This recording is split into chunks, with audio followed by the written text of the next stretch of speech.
सिद्धार्थ जी, सबसे पहले तो कॉन्ग्रेचुलेशन बेशरम बेवफा के लिए। Thank you so much. बहुत ब्यूटीफुल सॉन्ग है, बहुत ब्यूटीफुल मैसेज है एंड बहुत ही ब्यूटीफुल कास्ट है। Thank you, you thank you. And Divya ji, Gautam Gulati. तो सबसे पहले तो जानना चाहेंगे कि कैसा रहा एक्सपीरियंस बेशरम बेवफा के लिए।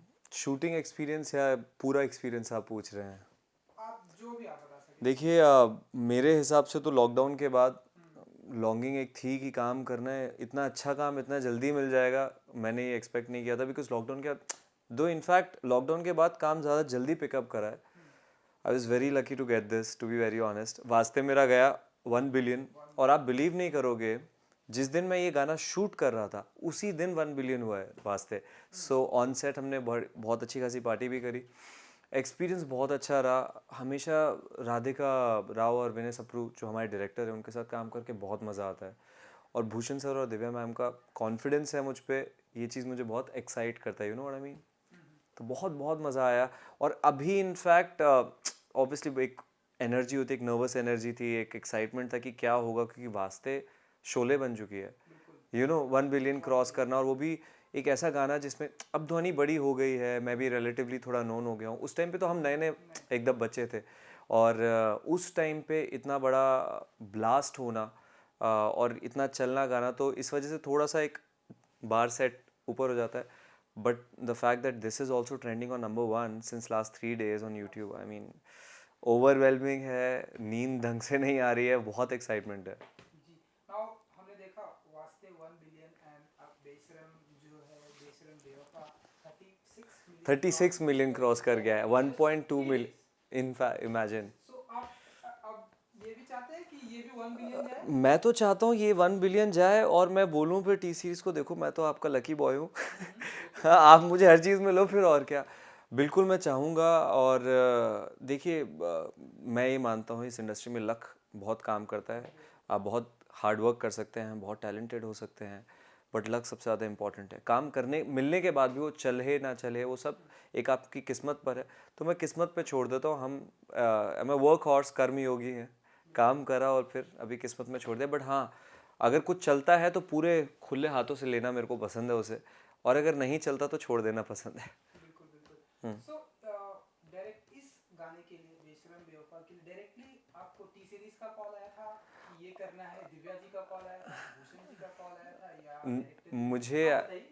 मुझे एक्चुअली आया था डायरेक्टर्स का कॉल। और Vinay and Radhika. Vinay Sapru and Radhika Rao ma'am और सर का कॉल आया था। उनके साथ मैं वास्ते कर चुका था। एक गाना हम बीच में भी करने वाले थे, वो किसी रीज़न की वजह से हो नहीं पाया। वो लोग मुझे बहुत ज़्यादा प्यार देते हैं, और मैं जेन्युइनली बता रहा हूँ, ये सक्सेस में मेरा कोई हाथ नहीं है। एक तो ये एक म्यूज़िक वीडियो के चलने में बहुत बड़ा हाथ होता है गाने का। गाने। जिन्होंने गाना गाया है, जिन्होंने कंपोज किया है, जो लिरिसिस्ट हैं। तो मैं लकी रहा हूँ कि बहुत अच्छे गाने मुझे मिले हैं अभी तक। और म्यूज़िक वीडियो के चलने में सबसे बड़ा हाथ होता है डायरेक्टर का। क्योंकि देखिए, आप और भी काम करते हैं, बट आप इसी में कैसे छा रहे हैं, वो आपको डायरेक्टर कैसे दिखाता है, और डायरेक्टर कैसे डायरेक्ट करता है। तो मैं अपनी सक्सेस का, या गाने की सक्सेस का, या म्यूज़िक वीडियो की सक्सेस का श्रेय पूरी तरीके से राधिका राव और विनय सप्रू को देना चाहूँगा। और मेजरली बहुत बड़ा थैंक्स कहना चाहूँगा भूषण सर को और देवा मैम को भी, कि दे बिलीव्ड इन मी। इनका कॉल आया था एक्चुअली मेरे को, विनय सर और राधिका मैम का, कि आप आइए। और इस वाले गाने के लिए भी मैंने ऑडिशन करा इनफैक्ट, क्योंकि वो टेस्ट लुक टेस्ट जो होता है कि बिकॉज मैं दिव्या मैम के ऑपोजिट आ रहा हूँ, कैसा लगूंगा कैसा नहीं, वो देखना चाहते थे। बट मैं इसलिए लकी था क्योंकि अगर आप उनके वीडियोस देखोगे राधिका राव और विनय सप्रू के, सर और मैम के, वो एक्टर्स रिपीट नहीं करते। मैं अकेला एक्टर हूँ जिनको उन्होंने एज अ लीड रिपीट करा है, और इतने बड़े गाने में। तो मतलब मुझे बहुत अच्छा लगता है कि उनका इतना कॉन्फिडेंस है मेरे पे।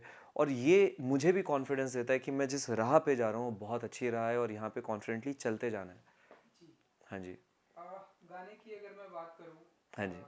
बहुत ब्यूटीफुल मैसेज है। हाँ जी। हाँ जी। हाँ जी। नाउ जी। जो हमारे इंडियन कल्चर में वो एक कहावत है कि डूबते को तिनके का सहारा। क्या बात एंड करी है। लास्ट में आपने जिस तरह से दिव्या जी जब वो हाँ जी। अपने आप को सुसाइड करने आती हैं, आपके हाँ पास जी। हाँ कोई जी। ऑप्शन नहीं है अगर देन आप, सो कुछ बताना चाहेंगे आप जी कि बिल्कुल बिल्कुल, मैं मैसेज पे बात करना चाहूँगा। एक्चुअली काफ़ी लोग गलत भी ले रहे हैं मैसेज की। बट अगर आप गाना पूरा देखेंगे तो एक तो बहुत लॉजिकल है, और दूसरी बात है कि इसका मेन मैसेज ही ये है कि ऐसा होता है। क्योंकि एक तो ये एंटरटेनमेंट मीडियम है, तो आप एक्सट्रीम तो दिखाएंगे। ऐसे तो आप बोलोगे फिल्में मत बनाओ जहाँ पे कोई जहर पी रहा है या कोई पॉइजन, तो ये चीज़ें तो होती ही हैं, थोड़ा एक्सट्रीम दिखाया जाता है जिससे कि आपको ये मैसेज और क्लियरली पहुँच पाए। ये क्या है, वो एंड में बोलती है ना कि मुझे बस कोई रोकने वाला चाहिए था, थैंक यू माई एंजल।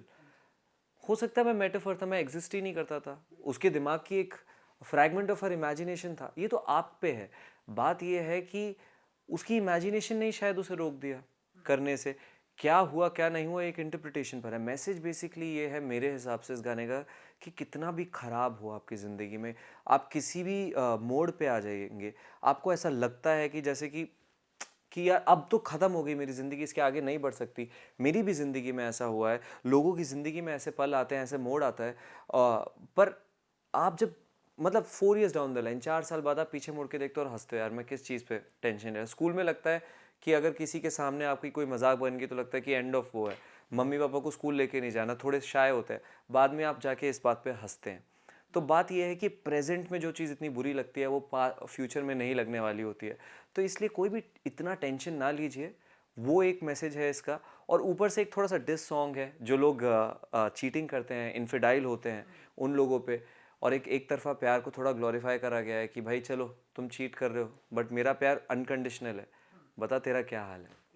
या सो आप कितना मानते हैं, सिद्धार्थ जी कितना मानते हैं कि प्यार में दर्द होता है?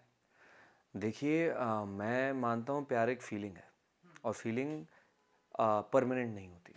मोटिवेशन एक फीलिंग है, वो परमानेंट नहीं होती।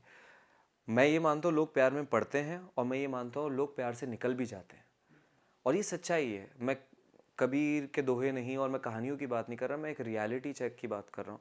मेरा मानना ये है प्यार एक फीलिंग है, आप प्यार में पड़ सकते हो और प्यार से निकल सकते हो, और जो उस फीलिंग की इंटेंसिटी ऊपर नीचे बहुत आराम से हो जाती है। बड़ी बात यह है, अगर इंटेंसिफाइड कोई भी फीलिंग हो उसमें दुख भी होता है और खुशी भी बहुत ज़्यादा होती है। मेरा मानना बिल्कुल है कि प्यार में बहुत दुख भी दे सकता है प्यार, और आपका जो सबसे प्यारा इंसान होता है वही आपको सबसे ज़्यादा दुख दे सकता है। बिल्कुल। या सिद्धार्थ जी, ऐसे इन जोक्स अपार्ट अगर मैं आपसे पूछूं, सो अपने घर की खिड़की से दूसरे की घर जी की बिल्कुल खिड़कियों देखा है, में बिल्कुल झांकना, आपने आपसे लोगों ने पूछा झांकना कितना पसंद करते हैं आप, जी सिद्धार्थ जी? मुझे झांकना अब नहीं पसंद है। जब मैं बड़ा हो रहा था तो मैं देहरादून का हूँ, वहाँ बंगले होते हैं, तो हम एक घर से दूसरे घर में देखते थे, अगर कोई अच्छी लड़की दिखने वाली होती तो उसको थोड़ा ताकने की कोशिश करते थे। वैसे स्टॉकर की तरीके से नहीं, वो भी हमें देखती थी, हम भी उसे देखते थे। जो होता है ना आंखों में आंखें और वो इशारे, स्कूल में भी होता था, ऊपर वाली बैल्कनी से नीचे लड़की को देखते थे, वो लड़की हमें देखती थी। तो ये थोड़ा सा क्यूट तरीके से होता है। पर मेरे ख्याल से इस गाने में वो स्टॉकर नहीं हाँ, दिखाया गया है। ये हाँ डिफरेंट है। इस गाने में मेरे ख्याल से मेरा जो मानना था जब मैं ये कैरेक्टर प्ले कर रहा था, कि वो लड़का उस लड़की को नोटिस इसलिए करता है क्योंकि किसी चीज़ में आग लगाती है। अगर आप आग लगते हो कहीं पे भी देखते हो, तो आप चाहे स्टार गेजिंग के लिए भी वो टेलीस्कोप यूज़ कर रहे हो, आप एकदम से देखते हो यार ये क्या हुआ, क्लियरली देखूं। और वो जैसे उस लड़की को देखता है उस टेलीस्कोप से, लव एट फर्स्ट साइट हो जाता है। अगर आप उसके एक्सप्रेशन देखोगे, वो एकदम ऐसे उस जोन में चला जाता है, और फिर वो इंटरेस्टेड हो जाता है, उसकी पेंटिंग बनाता है वो, क्योंकि ग्राफिटी आर्टिस्ट है वो। और फिर एक दिन वो देखता है, एक फलाने दिन वो बंदूक लेके बैठी है, अब ये लड़का तो पिछले 3 महीने से उसको ताक रहा है, तो इसका दिल एकदम उछल पड़ता है क्योंकि वो प्यार में पड़ जाता है, तो वो भाग के जाता है उसकी जान बचाने के लिए। जी बिल्कुल। लेकिन सिद्धार्थ जी, मैं ऐसा मानता हूँ कि अगर किसी के बालकनी में ताक झांक करने से हम उसकी जान बचा सकते हो तो आई थिंक दैट्स गुड ना? मैं तो एक्चुअली इसके अगेंस्ट ही रहूँगा, ताक झाक ना ही करिए। हाँ, अगर ऐसा है आपके बहुत पड़ोस में कोई रहता है और आपको आग लगते हुए कुछ दिखे या कुछ ऐसा होते हुए दिखे, तो जाके ज़रूर बचाना चाहिए। यहाँ तो देखो, एक सिनेमैटिक लिबर्टी लेनी चाहिए। यहाँ पे हम अगर मोरालिटी के लेसन्स सिखाने लगे तो फिर हम सिर्फ गवर्नमेंट फिल्म्स ही बना पाएंगे। ये मूवी है, ये एक म्यूज़िक वीडियो है, थोड़ा सा सिनेमैटिक लिबर्टी लेनी पड़ती है। मैं ये नहीं कहूँगा हमेशा मॉरल ग्राउंड पे एकदम हाई होगा, बट इवेंचुअल मैसेज आपको समझना बहुत ज़रूरी है गाने का। वो ये है कि चाहे कितना भी ख़राब हो, चाहे कितनी भी बुरे हालात आ जाएं ज़िंदगी में, चाहे वो प्यार में हो, फाइनेंशियली हो, फैमिली रिलेशन हो, कोई भी हालात इतना बुरा नहीं है कि आप कोई भी ऐसा स्टेप उठाएं। मेरा मानना ये है। बहुत लेवल्स पर ये जो गाना है समझना ज़रूरी है। काफ़ी लोग ऐसा बोलेंगे अरे इसमें इतना वायलेंस दिखा रखा है, आप मैसेज समझने की कोशिश करिए। वो सब तो ऑब्वियस सी बात है, अगर आप बी प्राक की आवाज़ सुनेंगे और जानी के शब्दों का दर्द सुनेंगे, अगर आप इतना इंटेंसिफाई नहीं करेंगे तो वो ऑडियो पे जस्टिफाई भी नहीं करता मतलब वीडियो। दो क्रिएटिवली मेरा कॉल नहीं है, वो डायरेक्टर जो है, बट मैं बिल्कुल उनके साथ सहमत था जो उन्होंने बनाया है।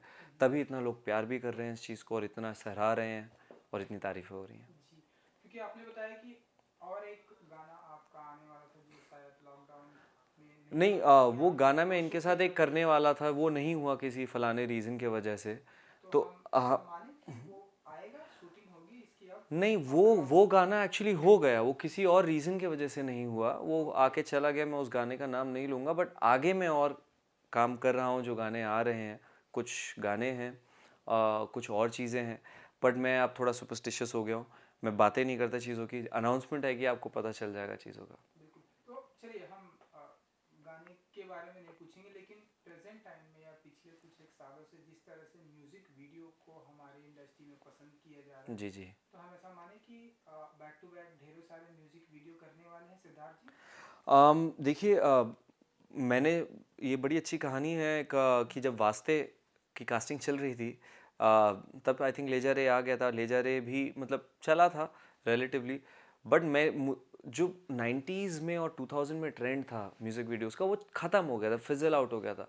तो जब ये मेरे पास आया था वास्ते भी, उस टाइम पे भी मैंने राधिका मैम और ये जो कास्टिंग डायरेक्टर उनसे बोला था मुझे स्टोरी बोर्ड भेजो, क्योंकि मैं इंटरेस्टेड ही नहीं था। मुझे लगा था कि यार ये तो आजकल कौन देखता है, पहले का ज़माना ख़त्म हो गया। बट लकीली कुछ रीजंस हुए, और आज भी मजाक बनाती है मैम कि मेरे से स्टोरी बोर्ड मांग रहा था, अभी नहीं देती तो क्या होता। अब मतलब अगर तुझे नहीं बुलाती तो खैर सम रीज़न ऐसा हुआ कि मुझे वो मिल गया, और उसके बाद फिर एकदम से ट्रेंड स्टार्ट हो गया, फिर एकदम ब्लास्ट कर गया पूरा म्यूज़िक वीडियो का सीन। बट मैंने ये मेंटेन करा है, जो मेरा पर्सनल चॉइस है, क्योंकि वास्ते के बाद मुझे काफ़ी ऑफर्स आए, क्योंकि इतना बड़ा गाना था और इतना बड़ा हिट हुआ और मुझे बहुत उससे अप्रिसिएशन मिला। बट मैंने जब तक मेरे वही था कि I want to do a quality work, want to do quality work, और एक ऐसा ऑडियो होना चाहिए जो आपके दिल पे लगे, एक ऐसा कॉन्सेप्ट होना चाहिए जिसमें आप बिलीव करो। सो इस वजह से मैंने कम करा, और फाइनली अभी जो करा वो सबसे बड़ा वाला करा। जी बिल्कुल। जी, जी। सो रागनी एमएमएस हमने आपकी देखी, ये हाँ जी, हाँ जी, हाँ जी। करिश्मा। हाँ जी, हाँ जी। सो आने वाले दिनों में और ऐसी कौन कौन सी फिल्में देखेंगे जो आप लोगों को अम, रुला सके, हंसा सके, हाँ। रोमांस करा सके? वो तो अभी बेसिकली ऐसा है कि जो पहले कर दिया वो उस टाइम के लिए ठीक था। अभी जो करूँगा वो मैं आज के हिसाब से देखूँगा। आपको हमेशा हमेशा रिव्यू करना चाहिए अपना करियर कि कहाँ पे आप खड़े हो, और बहुत रियलिस्टिकली अपने डिसीजन बनाने चाहिए। इस समय मैं फ़िल्मों पे ही कंसंट्रेट कर रहा हूँ। काफ़ी चीज़ें हैं जो बातें चल रही हैं, बट मैं चाहूँगा कि उसके बारे में मैं तभी बात करूँ जब सब कुछ पुख्ता हो जाए, या फिर हम शूट पे ही जाने वाले हों एकदम और उसका अनाउंसमेंट आ जाए। बट ज़रूर आपको बहुत जल्दी कुछ अच्छी अच्छी न्यूज़ मेरे से रिलेटेड सुनने को मिलेंगी। जी बिल्कुल। सो क्योंकि कुछ लोगों जो जिनसे आप बहुत ही इंस्पायर्ड होते हैं, हम्म, लाइक जिनकी आप बहुत ज़्यादा फिल्में देखते हैं, हम्म। ऐसे लोगों के साथ में काम करने का ऐसा कोई ड्रीम होता है सिद्धार्थ जी का? एंड वो ऐसे कौन कौन से एक्टर हैं सिद्धार्थ जी जिनसे आप बहुत इंस्पायर्ड हैं, जिनकी आप फिल्में बहुत देखते हैं, जिनके साथ में आप उनके साथ में आप काम करना चाहते हैं? जी, मैं तो बहुत सारे एक्टर्स से इंस्पायर्ड हूँ, टू बी वेरी ऑनेस्ट। मैं बहुत बड़ा सिनेफाइल हूँ, मतलब मुझे फ़िल्में देखना बहुत पसंद है। मैं काफ़ियों को जानता भी हूँ पर्सनल लेवल पे अच्छे से।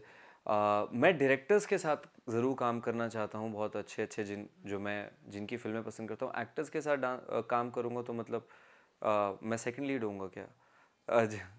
हाँ। यू मिस हाँ, नहीं मतलब सी मेरा वो भी रिस्पेक्टिव है। ऑब्वियसली मैं लीड करना चाहता हूँ, बट अगर बहुत बड़ी फ़िल्म है तो क्यों नहीं सेकंड लीड भी। सिद्धांत चतुर्वेदी ने कितना अच्छा काम किया और कितने आगे निकल गए एक फ़िल्म से।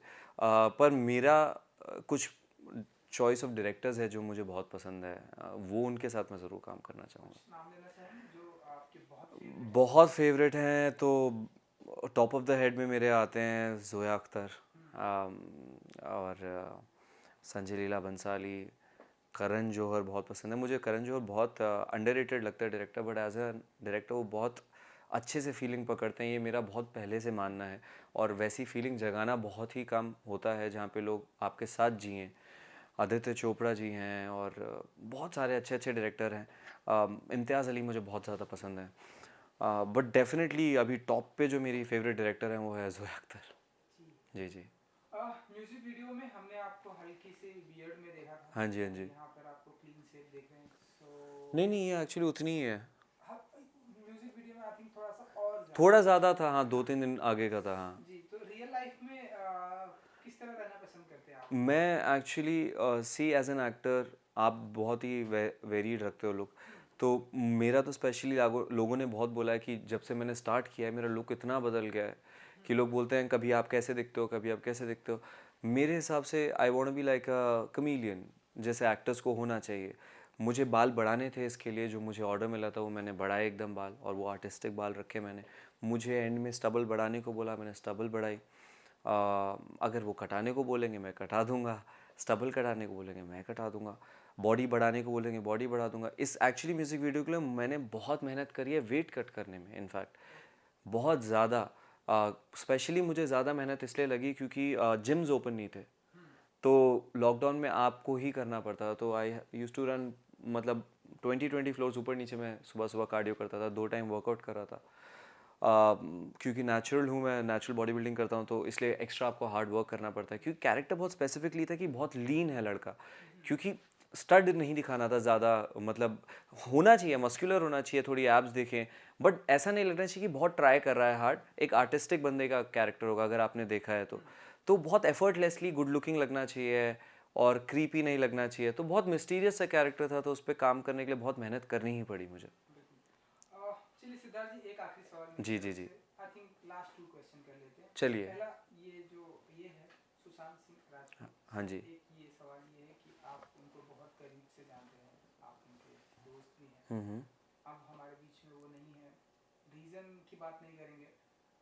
सो कुछ कहना चाहेंगे आप उनके लिए, जिस तरह से उन्होंने फिल्में की, जिस तरह से उन्होंने टीवी में नाम कमाया, जिस तरह से उन्होंने MS धोनी की, कुछ कहना चाहेंगे आप उनके लिए? जी मैं ज़रूर कहना चाहता, बट अभी मैं ज़रूर नहीं कहना चाहूँगा, मैं कोई भी कमेंट नहीं देना चाहूँगा। बिकॉज़ ये नहीं चाहता कि लोगों को लगे कि मैं उनके बारे में बात कर रहा हूँ जब मेरा गाना रिलीज़ हुआ है। क्योंकि लोग चीज़ें लेते हैं उसको डिस्टॉर्ट करके अलग तरीके से दिखाते हैं। मे बी 4 महीने डाउन द लाइन या कुछ टाइम जब थोड़ा इरिस्पेक्टिव रहेगा, मैं ज़रूर आपके साथ बात करना चाहूँगा, उनके बारे में अच्छी बातें बताना चाहूँगा। अभी थोड़ा मैं रिफ्रेन कर रहा हूँ, इस चीज़ के लिए माफ़ी चाहूँगा। जी बिल्कुल। चलिए, और एक एक आखिरी सवाल ये कि हम देखते हैं कि प्रेजेंट टाइम में जो हम्म। एक्टर होता है हाँ वो मल्टी टैलेंटेड होता है। हाँ जी। एक एक्टर जो है डायरेक्टर भी होता है, एक हाँ एक्टर जो है सिंगर होता है, हाँ एक जी। एक्टर प्रोड्यूसर भी होता है, एक एक्टर जो है बिजनेसमैन भी होता है, लाइक बहुत शाहरुख बहुत खान सही बात बोली आपने। बिजनेसमैन भी होता है। सो एक्टिंग के अलावा और इन कौन कौन सी फील्ड में हम आपको हाथ आजमाते हुए देखेंगे, या आपका इंटरेस्ट मैं क्या है? डेफिनेटली डायरेक्ट तो करूँगा आगे लाइफ में, क्योंकि मुझे सिनेमा में बहुत इंटरेस्ट था। वैसे मैं इंजीनियर हूँ, तो सिनेमा में बहुत इंटरेस्ट होने के वजह से इनफैक्ट मैंने अपनी लाइफ के आधे से ज़्यादा फिल्में एक्टिंग में आने से पहले देखी हैं। जब मैं कॉलेज में था मैंने सारे के सारे, आप उठा लीजिए top Hollywood directors, foreign film, सब मैंने पहले ही देख डाली। बल्कि मैं इंजीनियरिंग कॉलेज में था और मेरा कोई प्लान नहीं था एक्टिंग में आने का। तो डेफिनेटली डायरेक्शन इवेंचुअली मैं करना चाहूँगा। बाकी सिंगर तो मैं नहीं हूँ ना, मैं कोशिश करूँगा। है आपको अपनी लिमिटेशन पता होने ज़रूरी हैं।